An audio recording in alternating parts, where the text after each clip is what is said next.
Every night is the Rangers Journal night.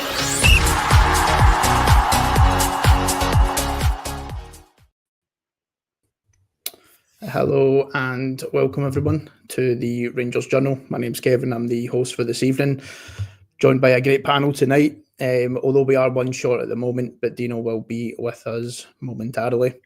First up, Stevie, how are you getting on, mate? Good evening, mate. Good evening, Mitch. I'm well, and good evening, everybody. How are you? Not too bad, mate, not too bad. Feeling toasty in the house. Can't say the same for outside, mind you, but feeling good. Mitch, pleasure as always, mate. How are you getting on? Always a pleasure, mate. Never a chore. Absolutely Baltic, but much like Stevie, I've got a cuppa ready, so we're absolutely ready to go tonight, and we'll see Dino wherever he appears. Aye, listen, we'll still some time. I'll take the opportunity to thank our sponsor, Premier VPN. And if you are looking for a fast and reliable VPN service, if you head over to premiervpn.net and get signed up with themselves. Tonight, the plan of action is our weekly Q&A session. So looking for as many questions to get fired into the chat as possible. We already have some in there, which is great. And yeah, the more questions we get in, the more pressure I can put on Stevie, Mitch and Dino when he turns up as well. Just before I get into the question, guys, Stevie, how has the international break been for yourself, mate? We're nearly there, mate. I'm surviving just about, so yeah, I'm glad it's about done. I'm feeling quite. I don't know what I was just getting like the Scotland game out the way last night. I'm really looking forward to the weekend now. It's just starting to build back up. But yeah, it's been fine. I think it's been. I don't know about yourselves, but this felt like the longest break. I think because it's the last one before next March. It seemed to really drag, but we're on the worst of it now. So yeah, bring on the weekend, mate. Aye, absolutely. Bitch, what about you? You enjoyed the international break? You taking any of the football? It's been a double-edged sword. I mean, it's been better for the mental health because we've not had to watch us playing for a couple of weeks now.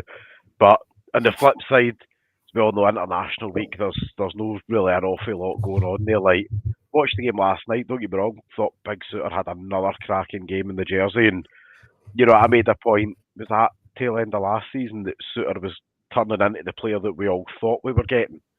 If he can cut the odd lapse in concentration out, you know, he wouldn't be playing for us right now, put it that way. You know, and I think we're probably seeing that maturity catching back up with him now. Yeah, I'd second that. I'd make him captain. To me, I think he looks like a Rangers captain just now than anybody else. Interesting, Stevie. So you would go with him ahead of Butland. I know that was who everyone was wanting at during the window when there was rumours of Tav's exit. So you would take Suter as captain ahead of. I would, yeah. I think he's more a leader, more a presence. I don't get me wrong. I really like Jack Butland, like a brilliant goalkeeper, but out on the pitch, I think he's more. I think he's coming into his own, as you've just said there. Showing real leadership qualities. And the last few games for Scotland, he's been immense. So you know, I think he goes into every game believing in his own ability, and I think it's shown. Aye. Do you know what about yourself, Mitch? Do you know? I would say, see if the stars aligned in whatever way, and you know, say Tav left and we decided that Suter was going to be captain, I wouldn't have an issue with it at all.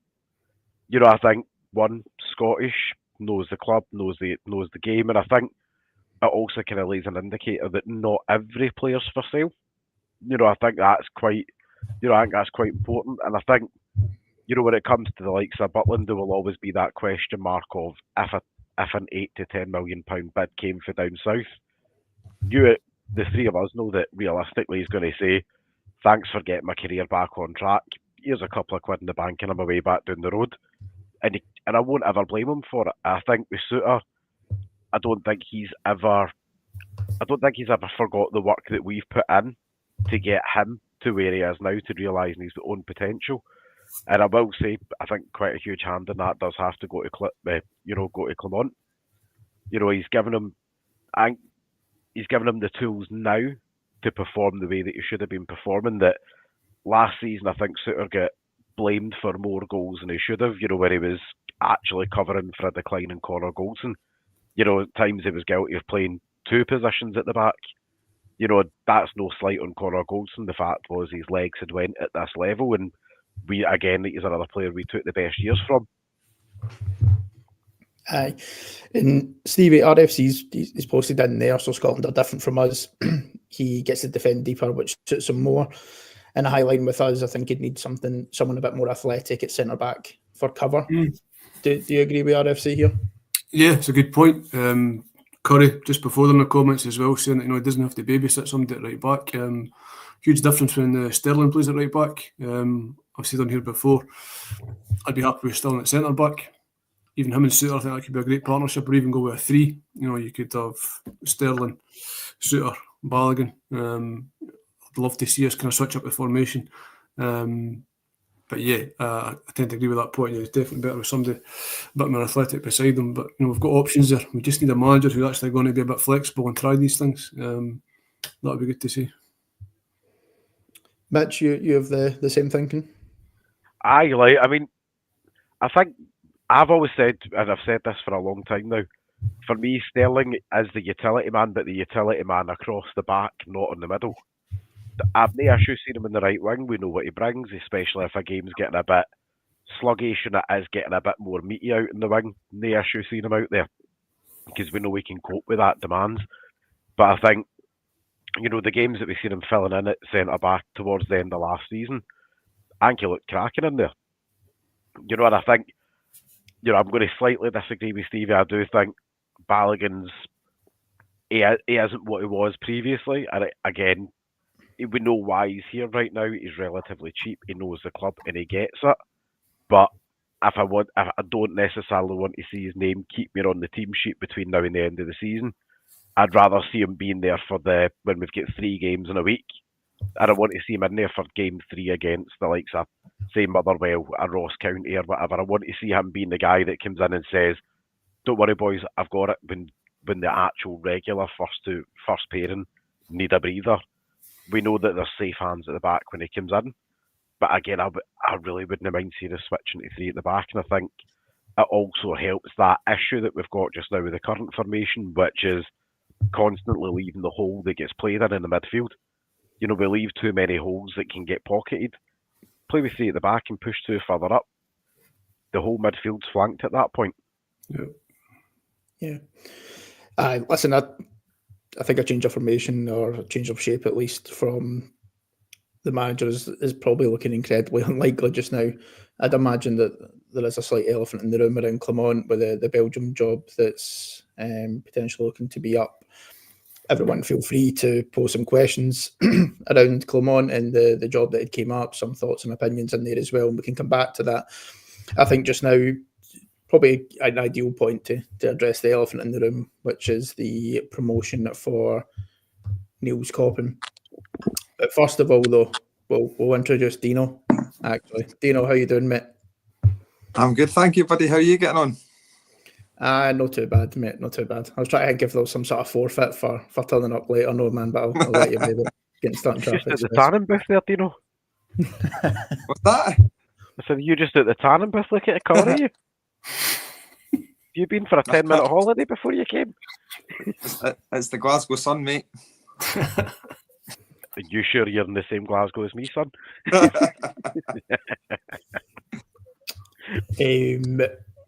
So, Stevie, we'll kick off the new boardroom appointment with yourself, or the questions surrounding it anyway.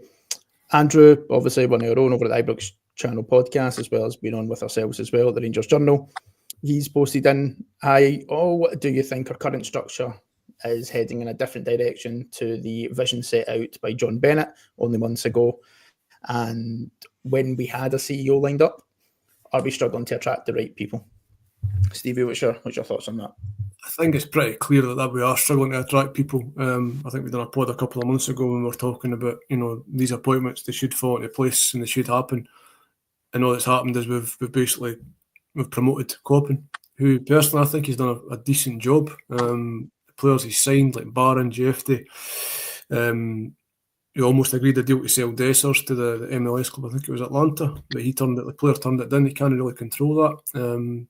I guess the only kind of question marks I would say these signings was like maybe Cortez with injuries, proper still to convince. But younger guys he's brought in like Igamani, having him there as opposed to like a Ben Davis or somebody who's taken an absolute huge wage. I think that's good business. You know, we've actually progressed in that side of the club.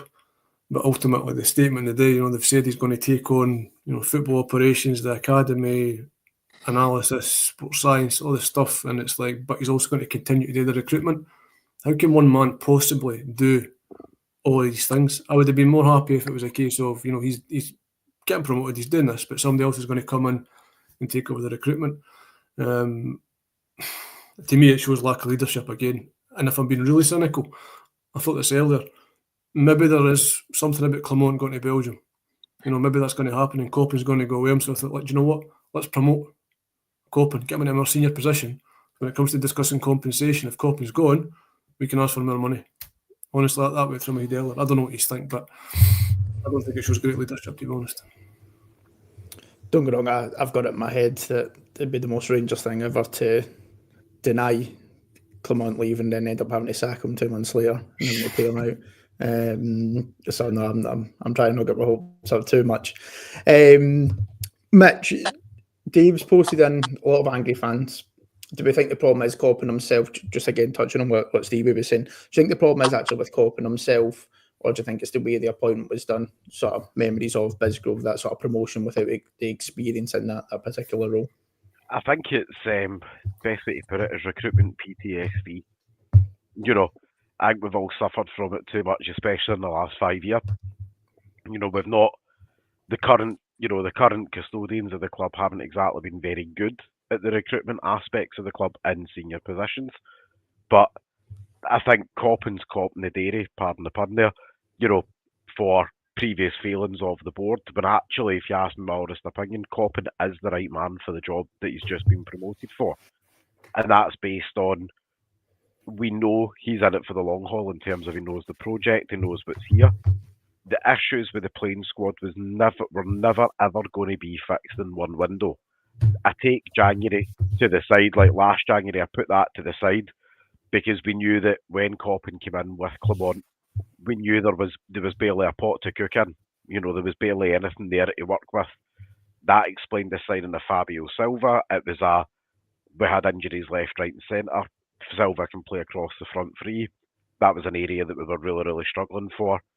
And again, it was a straight, you know, we'll never know the true ins and outs of what we were and weren't paying for him, but Versus got out and spending £8 million we didn't have in a striker.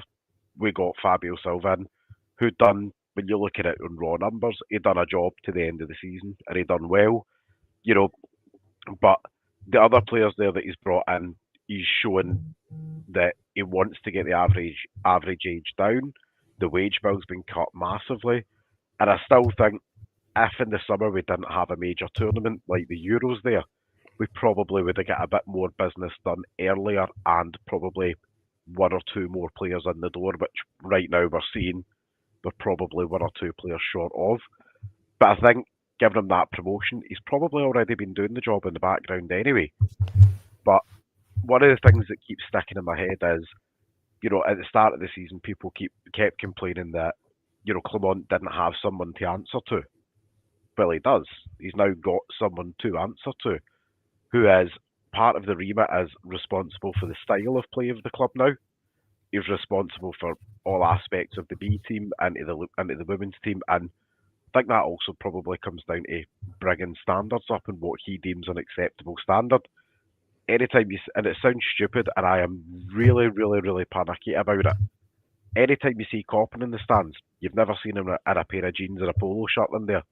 Suited, booted in the stands as he should be as a top-end representative of the club. That's him showing the players what he expects from them turning up and leaving the stadium from match day. Cool. Listen, I think you make definitely some valid points. I think Coppin's probably split opinion, I think, across the fan base since his arrival. And Dino, I'll come to you to see if you've got a difference in opinion or if you're agreeing with Mitch here. But how do you think Coppin has performed within his role that he was doing before this promotion? Do you think it warranted a promotion? Well, I'm too easy looking at that. I think he's. I think there's an element of a lazy appointment term. But, and then to contradict that, it's that he's obviously got a lot in his repertoire to give a club. He's obviously multi-talented, I think is the right term. And we are needing people in these positions.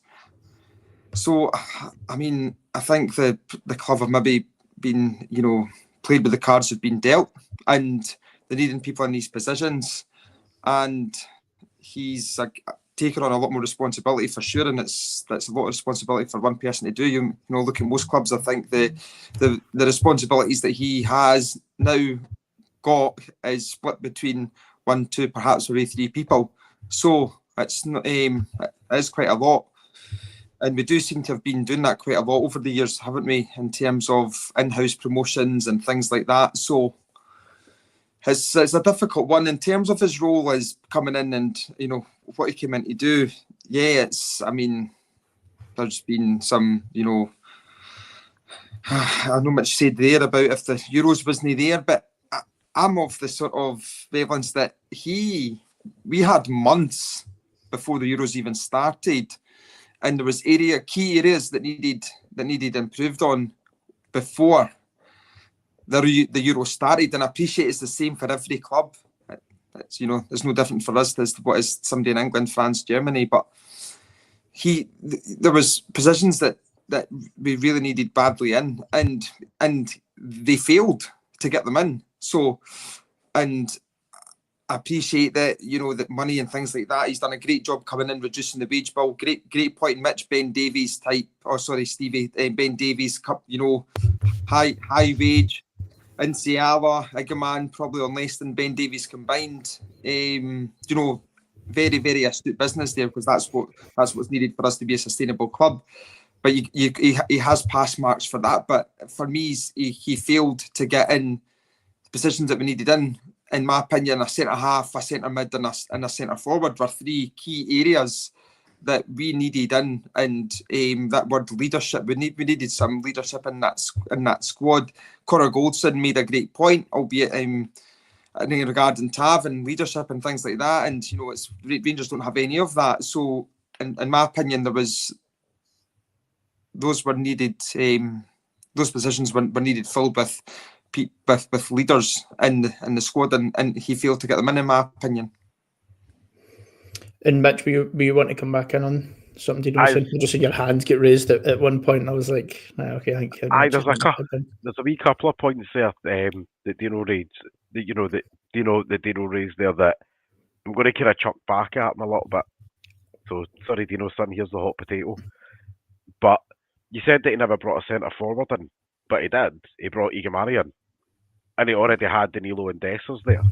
Dessers refused to move on, and you can't force a player under contract to move on. If the player doesn't want to go to America, guess where he's no going? He's no going to America. And right now he's this season's top scorer. I'll just put that in there for the obvious reasons. But I also think when you look at the summer, it's not harsh to overanalyse Coppin, but it's also the summer is a bit of a weird window there to look at when you look at the Euros as its entirety. You've got the recruitment level now works on Tier 1, we'll call it the top 5 Euro leagues doing all their business. They come shopping in Tier 2, which is where we are realistically, English Championship, Scottish, and the rest of the European leagues. But in order for players to move out of our tier, the players need to move around in Tier 1. And all the top 5 Euro League players need to move between themselves. A lot of that didn't particularly happen when you look at the overall transfer activity across Europe. It was a slow window for everyone because of the Euros, and that's choked up that funnel effect, if you like, for us to go shopping in that Tier 3 market below us, because we still had players like Cantwell, Davis and stuff like that still there in that final week or two of the window. You can't really bring players in if you don't know what numpties are still going to be there, on the last day of the window and who isn't. I think that's made his job harder in the summer. Doesn't excuse the fact that we're still a centre mid light, but I don't think we were ever going to buy a second striker to give us 4 strikers right now.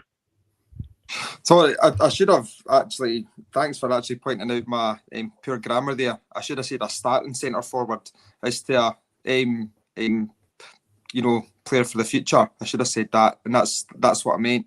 And I thought maybe people would have gone that way and said a leader. I don't really think a man's going to be a leader in the squad, but and that's I totally get what you're saying, Mitch, about the whole Euros and things like that. And you're right, it's affects everybody. It's got ripple effects. So, but I do think that in his job for his lot is for a prolonged period of time and not being able to target said players that's as we all believe that's needed. So that was kind of my point. I just see one. I go for Steve. Just really quickly. When Coppin came in, we were getting him specifically as a specialist in recruitment. He was essentially a really good scout, and he's a technical director. It's a huge step up. He's taken on a far more strategic position and importance. So I think there's a lot of pressure on him now for what he's went from. Like I say, I think he's done pretty well, relatively well. And now to be in charge of all this, I think is a huge step up. So, yeah, big gamble. I suppose for me as well, I think it's probably just still too early to tell with him. He's only really had one window to try and make a difference to the squad. I think Rangers fans got a lot of what they wanted in the sense of we got the clear out that we were looking for. I think we would have loved an extra couple to go, granted. But I think we managed to let go 13 players, I think, in total, with some of the players that we were desperate to move on. Don't get wrong, I think we look at it now and go, right, okay, cool. Have we maybe downgraded in some of these areas? But I think just to touch on a point that Mitch made when he'd commented, he's not got a lot to work with in terms of finances. So I think I'll probably be able to assess him, I think, once we get into next summer. And then let's see where we are at that point in terms of that squad. But yeah, I think too early to tell. I think I agree with the comment that gets sent in here. I think he definitely has got it right in the sense of Barron and Jeffrey, which I think have proven to be really good low-risk signings, and they've been instrumental in the team this year. I think probably too early for me in terms of the calls around Diamonde. I think the Cherny one, I think his comments midweek as well. I don't think he's even got a keenness to be at Rangers post this year, so I don't think the option to buy would have even been on the cards for us. And with Proper, I think the European games, he seems to be playing well, but he's just not grasped the league yet. So I think it's still early to tell with some, I think. But I think the likes of Barron and Jeff, have certainly been excellent signings. Stevie, I wanted to come to you with a question that Paul posted in. And apologies, Paul, I did clock it and I'd started it when you first sent it in. I was just waiting to get to this point. Probably one of the popular things that Coppin had said in his interview that came out today was around wanting to get some ex-players, and I think that seemed to be really popular. And what Paul was asking here is, so what Coppin is saying is he's looking to bring in some ex-players to help. If it's coaching, what 2 ex-players would you like to see? He's obviously touted Kevin Thompson. I think in our group chat that was a pretty popular thought as well. But if you were to pick 2, it doesn't have to be Kevin Thompson, but if you want to add him in, great. But who would the other one be, or 2 completely different ones? It would 100% be Kevin Thompson. Pretty much every time I'm on here, I'm banging that drum about Kevin Thompson. I wish he'd joined Rangers when Clement came in over a year ago. I think he would have been a brilliant appointment. Have him on the staff. He's got that link to the past. We've worked underwater. Huge respect for the guy. Actually, really knew what it meant to play for Rangers. He knew the standards. The pod we did about Walter Smith, the tribute pod a few months ago, he spoke about having guys at the club like John Gregg, Sandy Jardine, like ex-players who were like really huge influences in the club that maintained those standards. I think he could potentially do that to the current squad. He obviously worked here with the youth when Gerrard was there, so obviously knows the club and knows what he's doing. 100% I would have Kevin Thompson there. And one other is probably Stephen Davis. I'd quite like to see him back in there as well. Those to kind of jump off the page at me for their knowledge, their experience. And both, it's not the be all and end all, but they really love their time at the club, so they know what it means to be a Rangers player. And I don't think they would let anybody slip below their standards. So Davis and Tomo would be my 2 picks.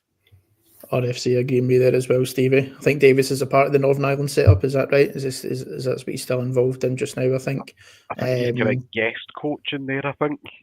Right, okay. And I you don't know had how some sort of I don't know how involvement. kind of cemented a gig it is. Yeah, no, that's fair. Well, I'm going to ask each of you that same question then. So Mitch, so going back to that same question then, what two ex-players would you want to see come in? So I'm going to go for names. I'm very much in the Kevin Thompson train, but I think we have to look a bit wider.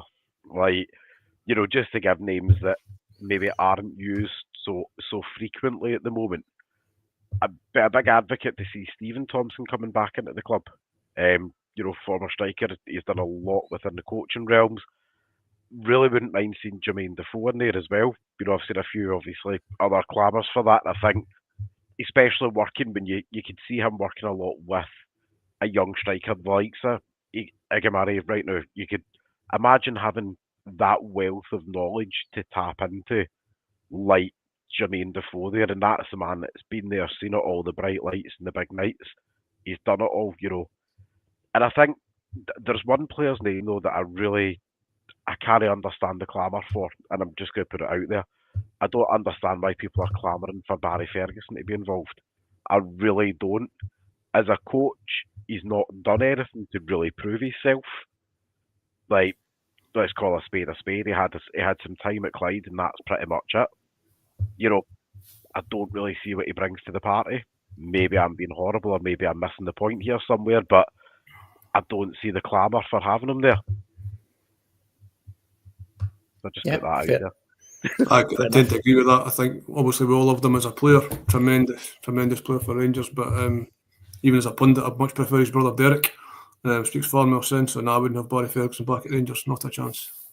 Yeah, it's actually interesting. I don't know if you I was watching, I think actually might have been on goal that you're mentioning. I think Derek Ferguson was talking about Barry Ferguson as a coach, and he was too hot-headed and he had to calm him down all the time. So I think that's probably not what we would be looking for to try and bring it in. I get you want players to come in and set the standards, but I think someone like Kevin Thompson has actually got a real good coaching ability and been able to set our standards, but in the right way. I think a lot of people agreeing, a lot of mentions around Defoe, a couple of people mentioning Neil McCann. Kevin Thompson's obviously been a popular one as well. Dino, what about you, if you were to pick two?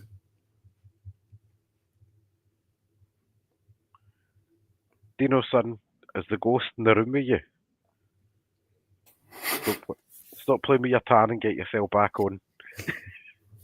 Did you hear that Holloway, the Swindon manager, talking about the ghost of he's just taken over at Swindon and he's reckoned there's a ghost that's not in the training ground. He's got the wife in there sanitising the whole place and everything. He's like a mental, like lower league Jose Mourinho. He honestly he's off it. If he's not. Yeah. Right, well, we'll move on then. Stevie, I'll come back to you. So what do you think?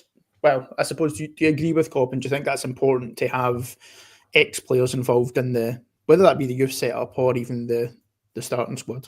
Yeah, absolutely. I mean, it makes perfect sense. It's been a tradition at Rangers, down the years. Even like when Advocat was there, he got John Gregg back on the coaching staff.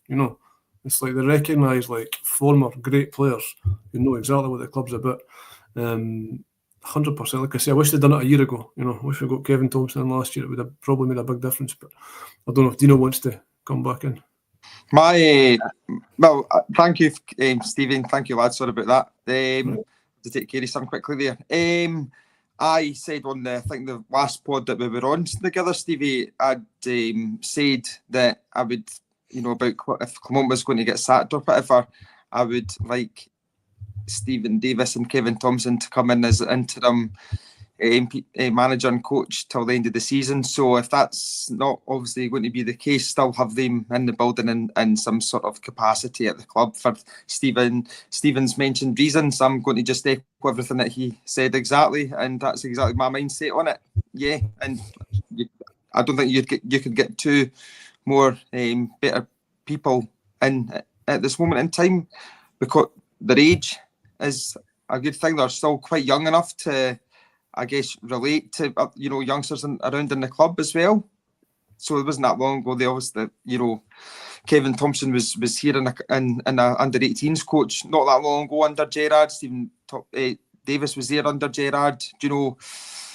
Got many medals between the two of them, and that is just something that's badly needed. Is the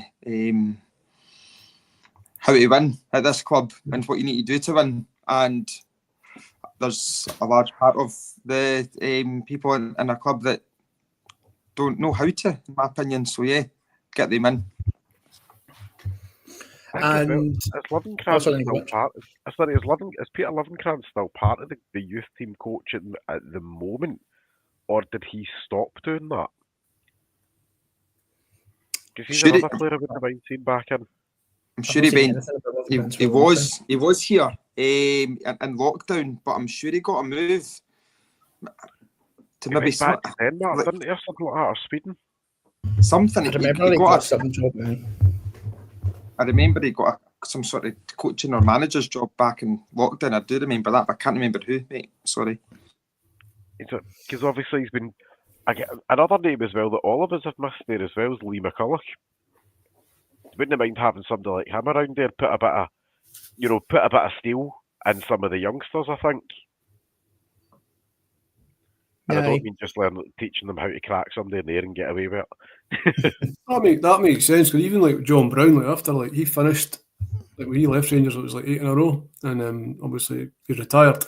But during the 9-0 season, he was still at the club. He was playing the reserves. He was talking players through it. You know, it's like that's like a great.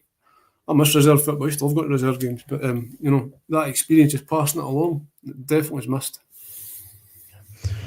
And Mitch, do you think that would be the only answer? Do you think that solves all the problems with the development of the youth team and creating that? Because I think Cotton talks a lot about he wants to set a better plan where there's a transition from the B team into the first team. So if it's not, that's not going to solve the only problem. What do you think the solution is then? Genuinely, I think the biggest issue in youth football in Scotland as a whole, not just either side of the divide, is that, you know, I keep thinking the Spanish model is staring everyone in the face. You let either side of the divide go into, you know, League One or the Championship, no promotion, no relegation, but the players then get to play adult football. You imagine what Ross McCausland could have done with a season of adult football before he got drafted into the first team. You know, it takes some of those, probably I don't want to say the yips, but a little bit of the, you know, before coming under the bright lights, you get a chance to get some of those mistakes and some of those little bits of youth, get some of the youth knocked out of you a little bit of, this is how in the big, you know, in the adult league, you're going to get tackled a little bit harder than you do at youth level. You're going to get a sly elbow here and there because it's Scotland. You're going to have to learn to deal with a bit of a better pace. You're going to have to deal with pitches of all shapes and sizes. You're going to have to deal with different refereeing at different clubs and stuff. And I think that Spanish model is staring everybody in the face. And I think between the SFA, the Scottish clubs, and, you know, even looking at the national, you know, like the national setup and stuff, you know, there needs to be some sort of development league or something put together, because as a country, we're losing far too many young, talented players who are, whether it be at the big, you know, at one of the big two, they choke under the big lights because they're not ready. And when they do choke under the big lights, they end up, you know, down at amateurs, or they end up down at League Two or League One, because instantly clubs have went, oh, because you couldn't do it at Ibrox, then you can't do it at any competent level. And you're like, well, that's no strictly true. It's just they've not had that chance to get the mistakes out the system. Yeah. I think, sorry. No, after you, Stevie.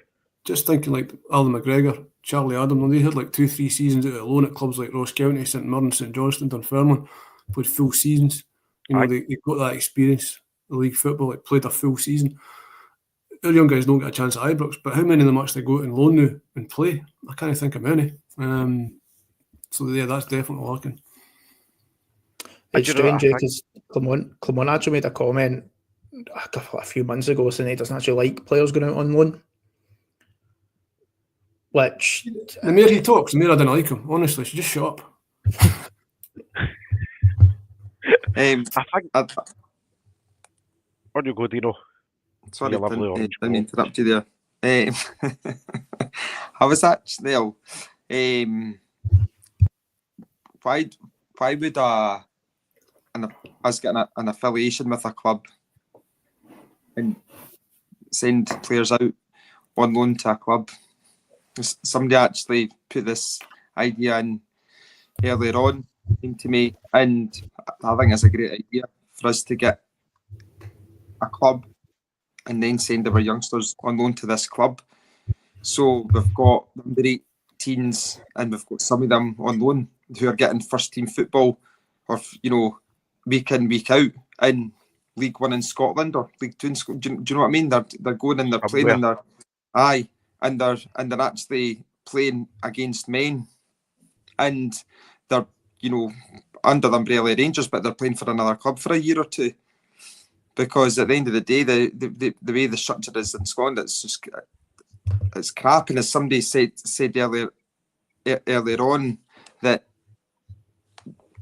like getting rid of the reserve leagues ruins Scottish football. Honestly, I've not seen a truer thing all day today. It's incredibly accurate, and it has. So, what's the way around that? Because back in the day, it was the old Division 1, and people were comparing it to the reserve league and things like that. And so is the standard of football going to be that bad in comparison to the half a dozen friendlies that the B team play every year? I think, this is the issue. It's, and it's a nationwide issue that we've got in Scotland. It's this. We've got the we've got the SFA and other clubs in Scotland sticking their nose up at the prospect of putting a reserve league out because they think that's woes us more money that we've got to pay. But you're like, well, you're not losing more money by not developing your young players properly that you're then could potentially recoup a decent fee for down the road, a year or two down the road when you start to see. And I'll use the Mary the Minute there. You look at young Miller over at Motherwell. He came up through a couple of reserve games and stuff like that prior to going into the first team. He's now getting touted about as a £5-6 million man.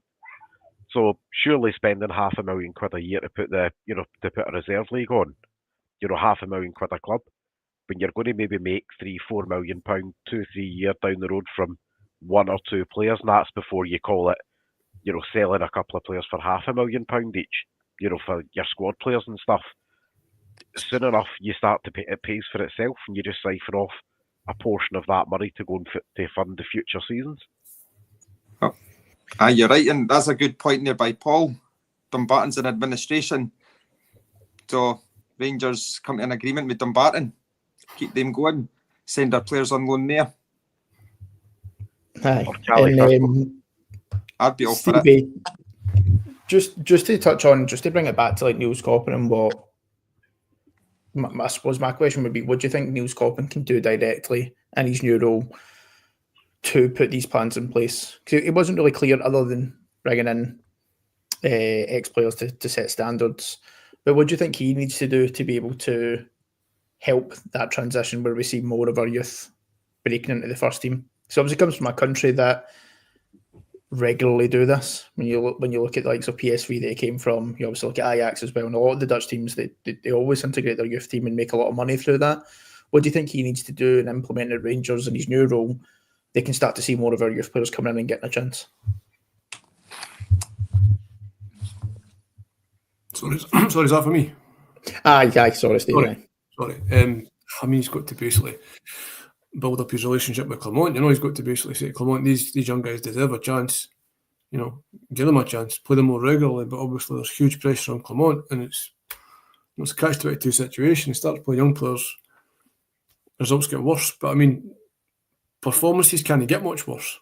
So I think we'd all love to see a few more like whatever Robbie Fraser at left back, perhaps. There's players there that could potentially improve the team. But yeah, I guess he's got to really try and push the youth players, the academy players, on to a better level, to a higher level, and then have them, in a position whereby Clermont can't ignore them, or get a new manager who will actually play them. Because, like I say, performances have been.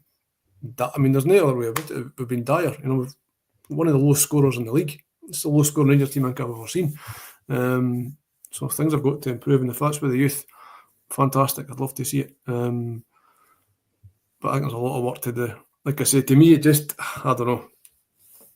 To me, I think the appointment does make sense. but it's far, far too much for one man today to continue to be in charge of recruitment and do all these other things.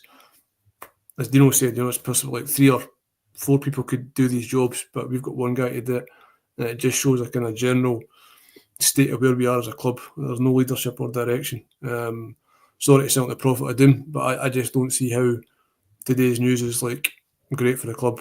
Like I say, I hope he does well, and he's definitely got something about him, but he needs support as well. It can't all come down to him to be in charge of all of this. Not a chance. And Mitch, I feel you're eager to say something, mate. What you want to admit? No, so I think when it comes to, one of the big things that Coppin can do now that he couldn't do previous is he's now got the opportunity to say to Clement, look, now as a club there is an expectation that X% of minutes get, go to players under the age of 21 that have come through the academy. Now, there can be some caveats in there. For example, do I really want to see a young 21-year-old coming on for the final 10 minutes of a tight Old Firm game? Absolutely not.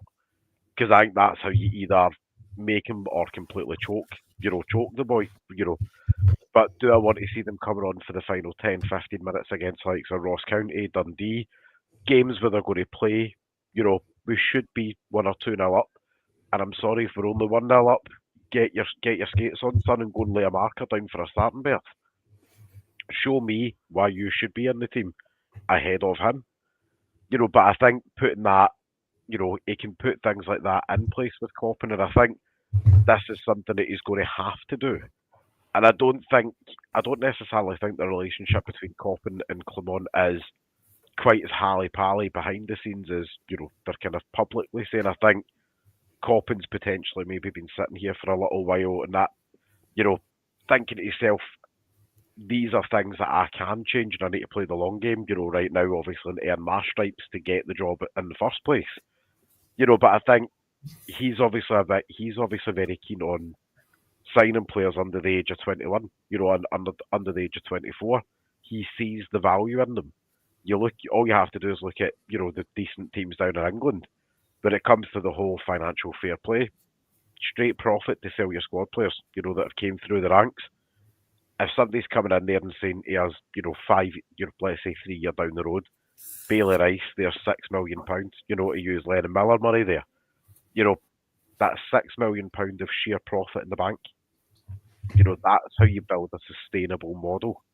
And I think that's... Oh, no, after you, mate. So that's a really good point. It's like if other young Scottish players at other clubs see our own youth players getting in the first team, there's far more chance they'll join us. So there's a knock-on effect. It has been a big frustration of mine. Obviously, you boys know privately, obviously away from on the pod. I'm banging the drum for Archie Stevens. I'm banging the drum for Robbie Fraser, and I'm like, either Clement's massively allergic to Robbie Fraser, in which case I'll buy the boy a new set of aftershave for his Christmas.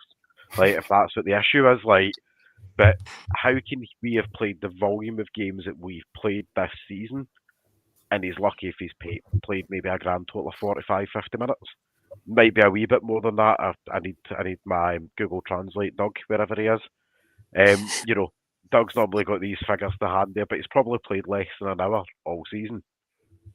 And you say to yourself, that's not really acceptable, considering that he had a few breakthrough games at the end of last season and he played against Hearts for near enough the full game. So we've seen he can do it.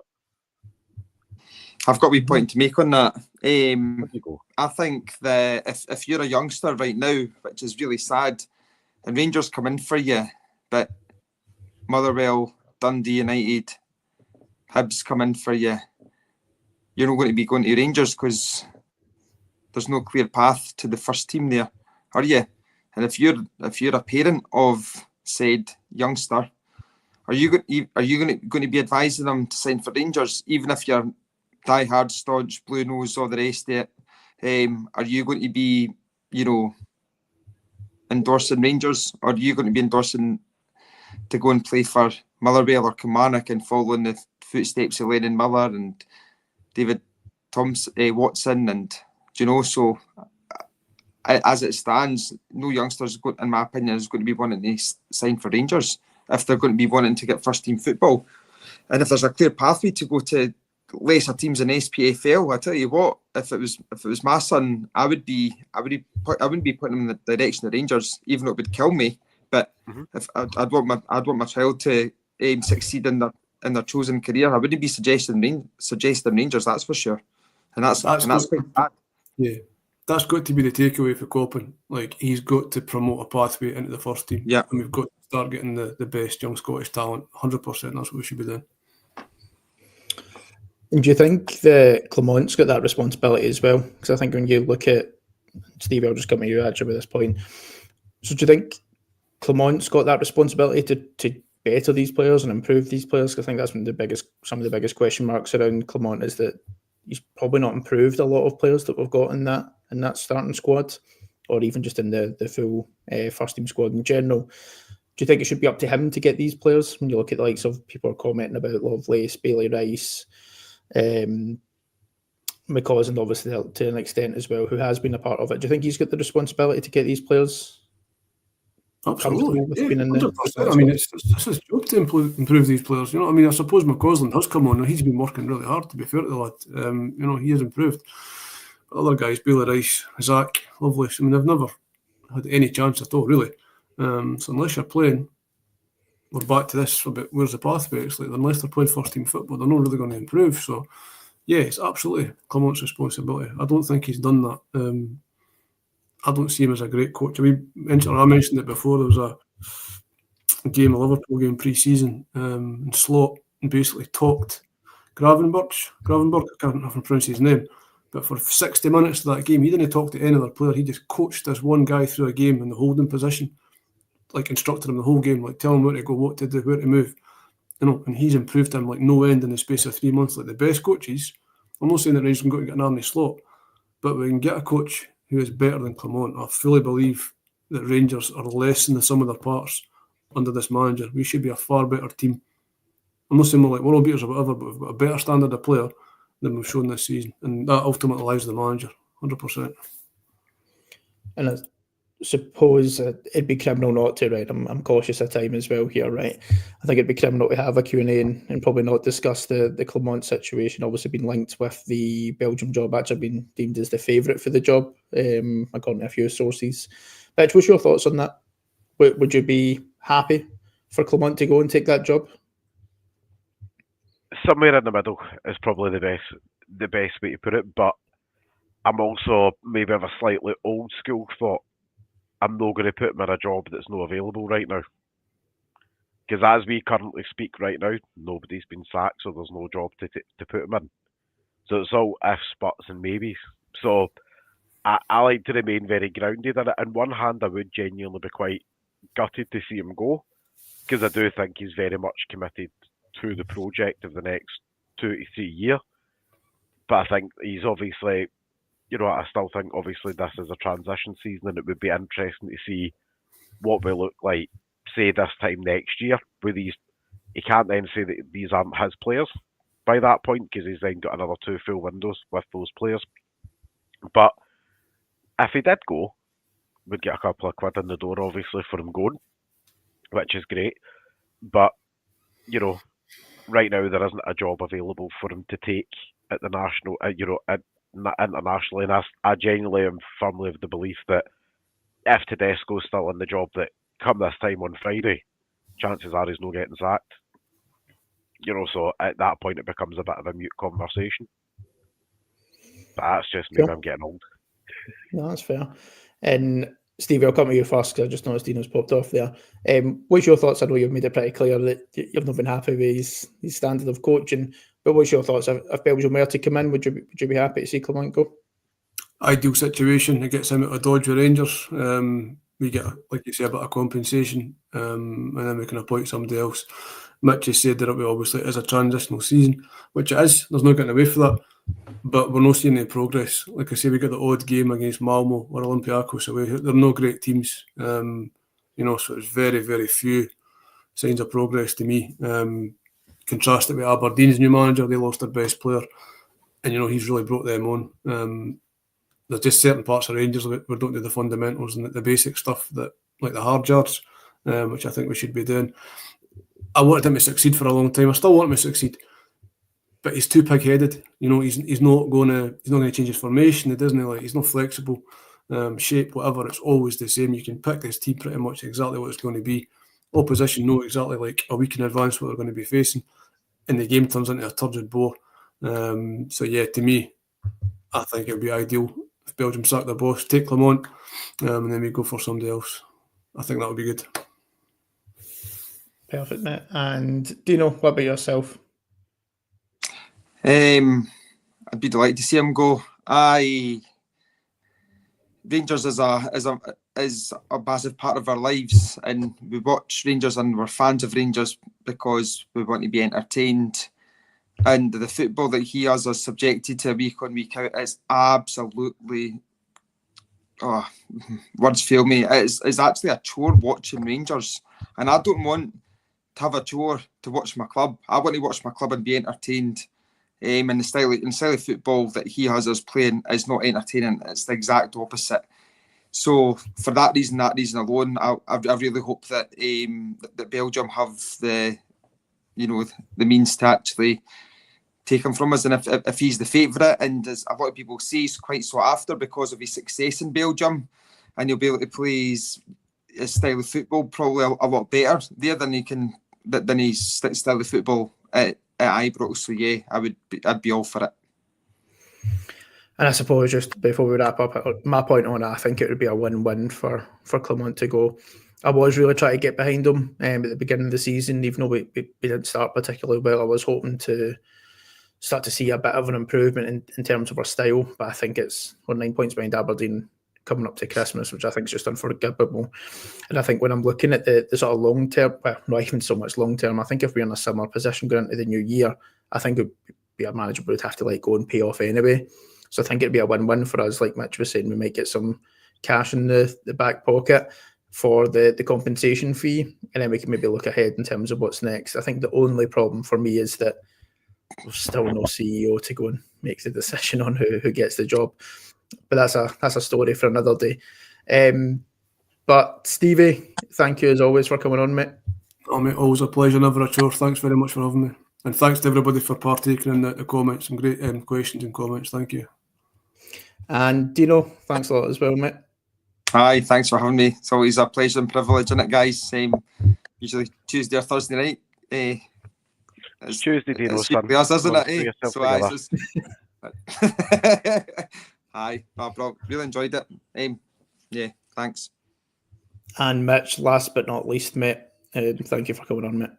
Always a pleasure, mate. And last one for me, thank you again for everyone posting your comments, your questions. Please just remember to like and subscribe. And for tonight, just remember, every night is a Rangers Journal night. Thank you.